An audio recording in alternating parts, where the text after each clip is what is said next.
The Galactic Council's xenobiology report on planet Verdania was unambiguous. Death World classification, extreme. Recommended exclusion zone radius, 500 kilometers from jungle perimeter. No known species capable of survival within the Thornmaw ecosystem. Ambassador Zektar of the Hegemony clicked his mandibles nervously as he reviewed the data once more. The jungle below their orbiting station stretched endlessly across 3 continents, a writhing mass of bioluminescent death. Carnivorous plants the size of skyscrapers, atmospheric toxins that could dissolve Kavrani bone in minutes, predators that hunted in dimensions the Council's best scientists couldn't fully comprehend. The human representative wishes to…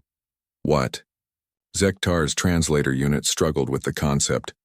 Build a dwelling, his aide, Morden, repeated. In the canopy level. She calls it a treehouse. Through the observation deck's reinforced transparisteel, they watched the small bipedal figure of Dr. Sarah Chen as she examined her equipment one final time.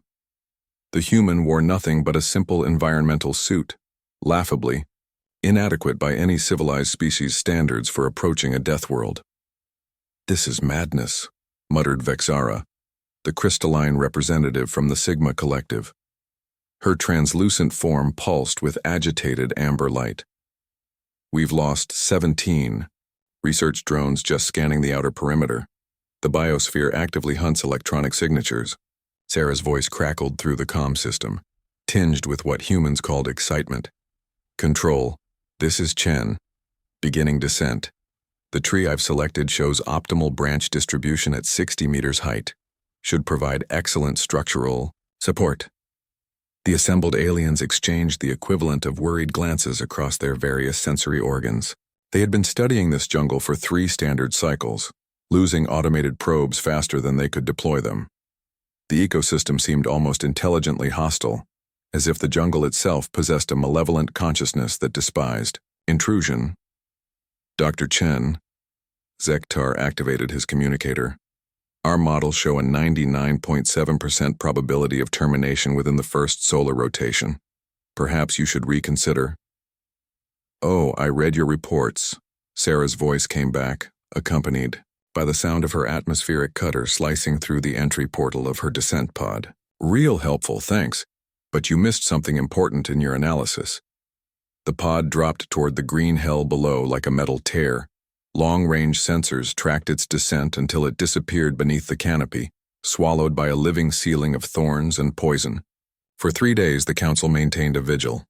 Long-range scans detected no human life signs, though the jungle's electromagnetic interference made readings unreliable. Memorial preparations began. The human had been brave, if foolish. On the 4th day, Sarah's voice cut through static like sunshine through storm clouds. Treehouse base to orbital station. Hey guys, you should see the sunrise from up here. The observation deck erupted in controlled chaos.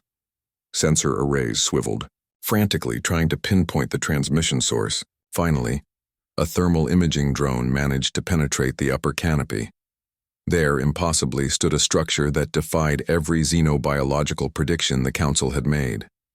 Sarah had built her treehouse in the crown of what their reports classified as a widow's embrace, a carnivorous tree whose very bark secreted paralytic neurotoxins.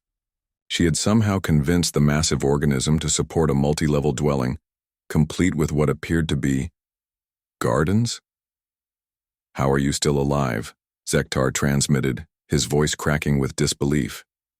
Sarah's image appeared on their screens, transmitted from some sort of crude communication device she'd cobbled together. She stood on a balcony carved from living wood, surrounded by flowering vines that their database marked as lethally venomous. In her hands, she held what looked like a cup of steaming liquid. Coffee, she said, raising the cup. And patience. Also, I brought seeds. The explanation came in fragments over the following hours.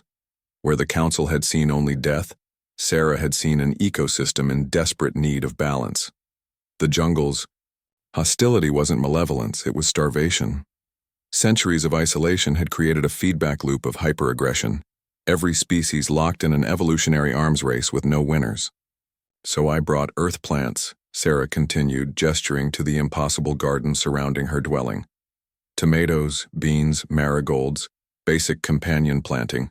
The jungle's never seen anything that gives instead of just taking. The implications staggered the assembled xenobiologists. She hadn't conquered the death world. She had befriended it. The tree likes having flowers, Sarah added, patting the massive trunk that served as her foundation. I think it was lonely. And these vines? She gestured to the poisonous creepers that now seemed to be actively protecting her dwelling. They're great for keeping the mosquitoes away. Within a month, Sarah's treehouse had become the center of the first stable research station on Verdania. Scientists from across the galaxy came to study what they were calling the Chen phenomenon, the inexplicable ability of humans to transform death worlds into habitable environments through simple coexistence. Ambassador Zektar found himself updating the Galactic Council's database once again.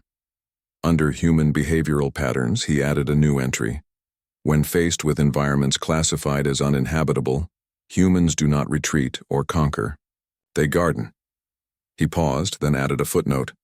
Recommend immediate reclassification of all death worlds near human space as potential suburbs.